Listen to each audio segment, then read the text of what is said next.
Hey, we'd like to take a minute to thank our sponsor, iZotope, makers of software and plugins for audio repair, mixing, and mastering. We use iZotope products here at the High Gain. It's an important part of how we've been able to bottle pure podcast gold week after week. And guess what? iZotope offers 1 free month of Music Production Suite Pro, which has all the tools you need to mix, master, and repair audio. Also, you can get 10% off all other software using the promo code FRET10. That's FRET10. All of this is at iZotope.com, iZotope.com.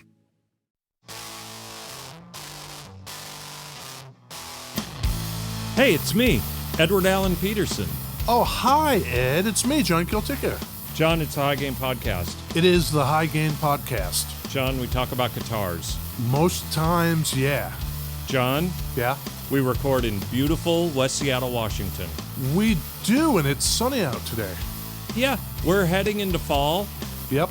We like to talk about the weather, and then someone listens to this, a year and a half, whatever. Well, maybe you're living at the equator listening to this. Sure. What do you care? It's sunny where you are. Sure. Global reach. A non-zero amount of people that are not in beautiful West Seattle listen. We should shout some out. Good day, Australia. Right. Speaking of our friends in Australia, Yes. in lovely Darwin, Australia, Oh. there's a moon symbol, which makes me think it's the middle of the night over there. But it is a lovely 76 degrees and not a cloud in the sky. Oh. Good day. Perth, 43. Cloudy. There is some variance there. Yeah. Australia's kind of a big island, right? It's a continent, right? Yeah. It's surrounded by water, so even though it's a continent, is it also an island? Or is it so big and surrounded by water that it's no longer an island? Surrounded on all sides by water. I think that's definitional, don't you? I believe so. An island is a mass of land that is both entirely surrounded by water Right. and also smaller than a continent. Oh. By that definition, Australia can't be an island because it is already a continent. Wow. So I'm sorry for calling you an island, Australia. I apologize. Yeah, we're sorry. My bad. Yeah. Put that in the L column. We got to maybe cancel that geography podcast. Yeah. What do I have here today, Ed? It looks like a Chicago boy. If I had to take a guess, I would say it's an oldie-time Chicago boy. You wouldn't be far off the mark. Okay. This is a Stewart Oriphonic guitar. Oh, my God. The headstock is very worn, Stewart being the brand, Oriphonic being the model. Man, I totally thought it was a Harmony. But no, it's a what? It's a Stewart? Stewart. Okay.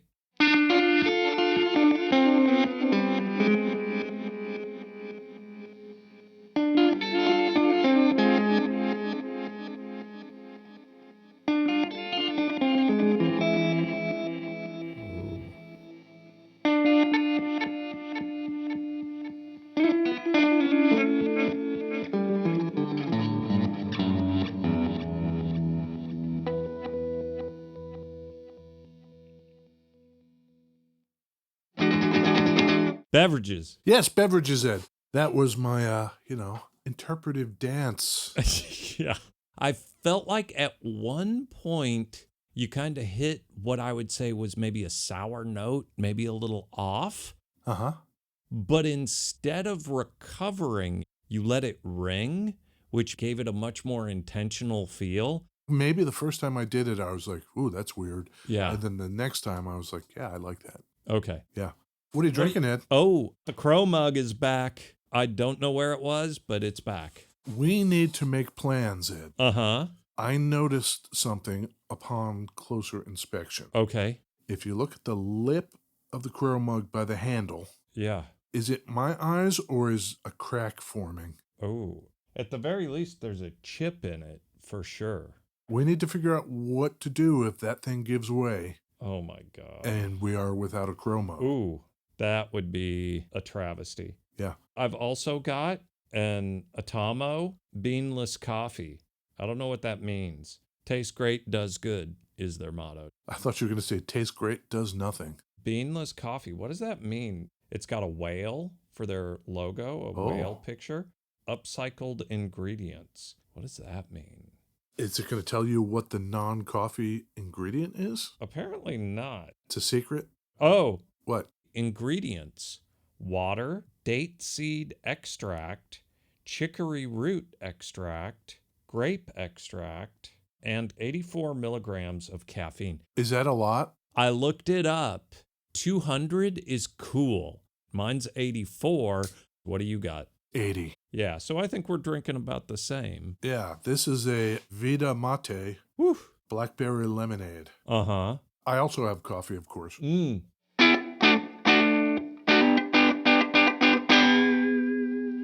I believe you're going to like this story, Ed, because it starts way back in 1855. In Chicago? No, Philadelphia. Geographically, since this is like our side podcast of geography, Yes, 320 miles apart. sure. Philadelphia and Chicago. Samuel Swaim Stewart. Swaim? Swaim. Swaim. Samuel Swaim Stewart is born in Philadelphia, Pennsylvania. Okay. Oh no! Yeah. I was way off on those miles, John. 320 was my guess. Yeah. 759. Swaim. Mm-hmm. We lost him in 1899. Still kind of hurts. How'd we lose him? Dropsy? I don't know. Okay. His parents actually encouraged music. So he grew up learning music, playing music, experimenting with music. He's learning music right around Civil War time. Yeah. In Philly. Yeah. Okay. By 1878, Mm-hmm. he had become especially enamored of the banjo. And he starts building them under his name, Swaim. S.S. Stewart, Oh, okay. as well as under the name Acme for Sears. Was that just a catch-all name? It must have been a house brand for Sears. Yeah. I can't say if they were like Acme shoes. Yeah, but there were Acme instruments built by people that were not named Swaim Stewart. There's got to be. Maybe I just have that Roadrunner thing going Yeah. through my brain. They're building buckets of dynamite. Super genius. Yeah. He even invented Mm-hmm. what he called the banjarine. Imagine like a ukulele-sized Oh, banjo. that might be cool. And the name fits the thing. I don't know that I love the name. I fear my accent is getting in the way. It's more in the French. Mm-hmm. Banjarine. Sure. Smaller, and that was kind of popular. He was just about getting ready to enjoy the success of that when he died. By the time he died, he had made about 25,000 banjos. Okay. His son Fred takes over, and they kept making banjos until 1910. I feel like we have a non-zero history of companies where son takes over from father and son is named Fred. Is that true? Gretsch. God, look at this guy. Yeah. Old man Gretsch, was he a Fred? Friedrich. Friedrich, and then there's like Fred, and then Fred Jr. and Fred the Ninth and shit like that, right? Yeah. Okay. And then in 1910, they sell it Mm. to a company called Kinophone. They buy the Stewart brand name. When's this? 1910. Okay. That didn't last long because they sold the name again to Bugellsein and Jacobsen. Old B&J. It's a music company, I assume. I imagine Bugellsein is actually like dude's name and not related to bugle as in the horn. Right. You know, that whole company getting bought and names changing and shit. Yeah. The 1999 Plymouth Neon that's sitting in my backyard. Yes. At some point, Ed Peterson has been clumsy with the paperwork, and I cannot find the title. I just got a replacement title 2 days ago. Uh-huh. One of the reasons it was so difficult to get the title, Right. it's literally 11 companies until I got to who currently owns the title. I just needed them to sign off and say, this car was paid for 18 years ago. 11 companies. Very common. Maddening. Yeah. So B&J owns the brand name now. Bugellsein. Yeah, Bugellsein and Jacobsen, Yeah. 1915. They are based in New York City. New York City. They buy not only the Stewart brand name, but the SS Stewart brand name. Sure. And they start hiring outside companies to make instruments under that name. SS Stewart. And Stewart. Okay. They made a lot of instruments, or had a lot of instruments made. At some point in that history, from the 20s into the 30s into the 40s, Gibson made Stewarts. Oh, no kidding. Martin made Stewarts. Huh. And so did Harmony and Kay. Is this a Harmony Stewart? It is not. Oh, is this wait. The plot is so gonna thicken. Oh my God. You've rattled off 4 companies: Gibson, Martin, Kay, And Harmony. Harmony.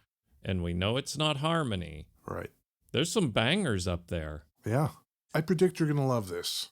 Around the corner from New York City, there is Jersey City. Sure, you Yeah. love it up there. Yeah, it's great. What exit is that? You take 99 up there? You take 105? You take the 42? What do you take? Yeah. I don't know. Jersey City had been the longtime home of Oscar Schmidt, massive string instrument manufacturer, one of the biggest in the country at that point. Mm-hmm. 20s, 30s? 20s, 30s, and before. Mm-hmm. By 29, talk about a catastrophe. Oh, no. Oscar Schmidt himself, Yeah. he goes on a buying trip to Czechoslovakia. Mm. I guess he's looking for wood or looking for craftsmen. Who knows? He goes to Czechoslovakia Yeah. and dies suddenly.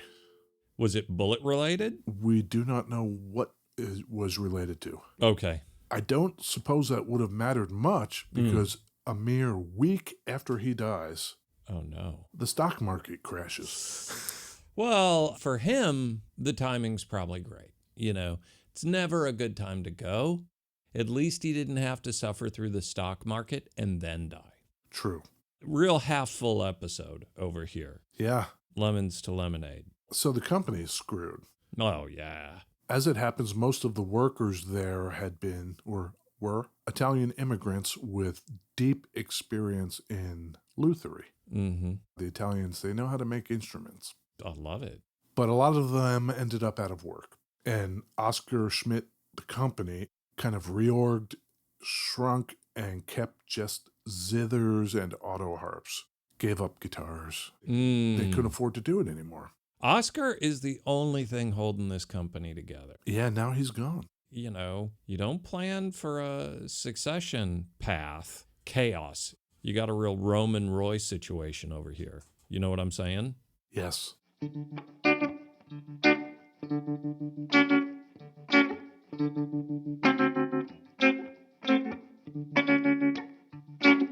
With that stage set, Oh, yeah. Philadelphia, New York City, Jersey City, Oscar Schmidt has kind of flamed out. What's going to happen? Stewart's dead, too. We lost Stewart way back in the 1800s. That guy's toast. Enter Ed, Yeah. the coolest name for a guitar company, Oh, the United Guitar Corporation. sure. I don't know Yeah. what their logo looked like, but It's I want a t-shirt. There's got to be a fist in it somewhere. Yeah. They form and incorporate in 1939. I'm thinking those Italian guys, they should have revolted. They should have gone all pre-partisan. When Oscar starts falling apart, the business starts going, Uh-huh. they need to get a strong union in there. They need to just take care of business. They do better than that. Oh, A group of them get together the Italians. and form the United Guitar Corporation Oh, no shit. in Wait, Jersey really? City. Yeah. Oh, my God. Let's see. Let me run it down for you here. Oh, lay some Italian names on me, please. You got Frank Colonisi. Oh no. Yeah. You got Canio Pinto. I love these guys. He was the vice president. Frank was the president. Okay. You got Leonard Russo. Ah. It's the secretary. It's that scene in Goodfellas when he's walking through and we got Jimmy 2 times because he says everything 2 times. Keep going. You got Frank Mazziello. Giorgio Montecalvo. Oh, my God. And you got Frank Forcillo. And we lost all these dudes. Yeah. That is unbelievable. That last guy, Frank Forcillo, Yeah. he comes in to the United Guitar Corporation after being let go by another maker who had downsized. Okay. That maker was John D'Angelico, Oh, no kidding. jazz box guy. Yeah. So there's some history there. That guy knew his shit. Yeah, so Frank Forcillo had also made guitars under his own name. Yeah. You got some hitters in here. And all these guys Yeah. are company officers and builders. So this is a truly owner-operated business. What year are we talking about? 39? United Guitar Corporation. Yeah. I love it. So they ramp up. They're building primarily jazz boxes. And then they have kind of like a coming out announcement. Back then in the music trades, you could just pay to have them say whatever you wanted them to say. As opposed to, I'm going to send you a guitar to review. It's more like, I'm going to send you a review of my guitar. Oh. How much for you to print it? Huh. Pay to play. Yeah, yeah. What records is the DJ playing? Whatever ones you pay him to play. Right. So, quotes. Some of the most modern technology in the business and a core of workers who learned the business in various leading guitar manufacturers' plants. That just sounds like PR. That's not so bad. A rather unique organization owned and operated by men who are each experts in guitar craftsmanship. All of them served apprenticeship in their native Italy. I'm fine with these quotes. Yeah. Their sales manager that they hired wrote those quotes. Okay. His name was George Mann. Clearly not part of the main crew, right? No. He'd been a sales guy at Epiphone. Mm. And then when the Epiphone guys went on strike, George Mann was out. There was some strife with him in Epiphone anyway. So then he approached United, and they hired him as a sales guy. So far, I'm cool with all his quotes. These are just PR things, you would say. I don't think the Italians were real happy with George. So he left and went on to partner with Alfred Drange. Rhymes with orange? Yeah, in the creation of Guild. Yep. But that only lasted less than a year. Okay. Before he was out, and Alfred went on without him. Was he just tough to work with? I like to think it's all the other people. Maybe. But the Italians? Nah. Those guys are good. You want to hear this thing? Sure. It's got 2 Franz pickups. Franz. Made in Queens, New York. Used on a lot of early guilds. The pole bangers have an interesting thing in that generally the ones closest to the bridge would be exposed and the ones closest to the neck would be exposed. Yeah. These are On both facing the same way. Both on the bridge side.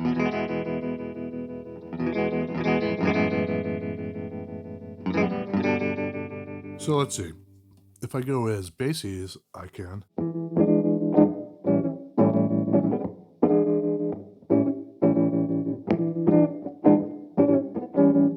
Little hipster music. Sure. Bridgy.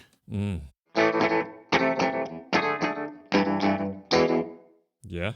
Go a little farther up the neck. And then back into the middle. It's pretty well balanced. I wouldn't say these pickups are particularly hot. It sounds like it's pushing.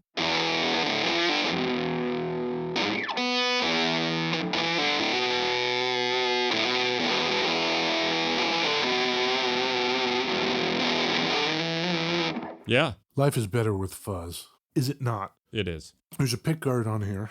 Trapeze tailpiece. Yep. Floating bridge. Binding front and back, top and bottom. Yep. No binding on the neck. Dot it's inlays. Pretty plain. It's not a Harmony. It's not a K. It's not a Martin, and it's not a Gibson. Right. It is a United. Well, made by United for Stewart, owned by B&J. Those UGC boys, the Big Five. Yeah. You think they had their hands on this thing? For sure. For sure. Yes. Those guys personally put some work into this guitar. Yes. Okay. Frank Forcillo was the builder and the designer. In fact, Ed. Yeah. His old boss, John D'Angelico. Yeah. With the hand-carved tops. Mm-hmm. And then the floating pickups. One thing that D'Angelico wasn't real into was carving a nice top, making it sound perfect, and then drilling a couple of holes in it to put pickups in it. Mm-hmm. So if a customer should order such a thing from D'Angelico, he would call up his buddy, Frank Forcillo, over at United. Mm-hmm. Can you send me a body that's got routes for two? And they'd send D'Angelico a body. He'd put a neck on it, and there you go. No kidding. Yeah. Man. Frank is a great designer and builder. D'Angelico trusts any body Frank Sure. makes. Yeah. Given that, Yep. 1955, you're going to buy this Stewart Oriphonic. Yeah. You don't know anything about United Guitar Corporation. They're the anonymous guys behind the screen who Right. made it. Right. I gotta think this is middle to lower tier, maybe more than a Harmony would have been, but then maybe not anywhere near like Gibson price. $1955. $55. I think this thing was like $84.32. Final answer. Final answer. Yeah. This was $250. It's like $2,900. Huh. I think B&G were trying to position Stewart as Yeah, a big like- boy guitar, Yeah. if not top of the line. Okay. Nobody was going to forego that Gibson for a Stewart. Maybe that's why I've never seen or heard of them before. Yeah, This is the first one we've come across, right? it is. Okay.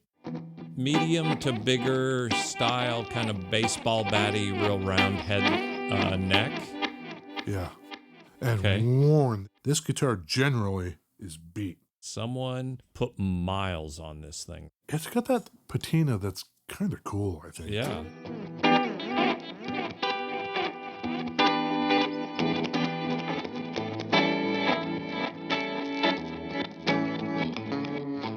That's nice. Yeah.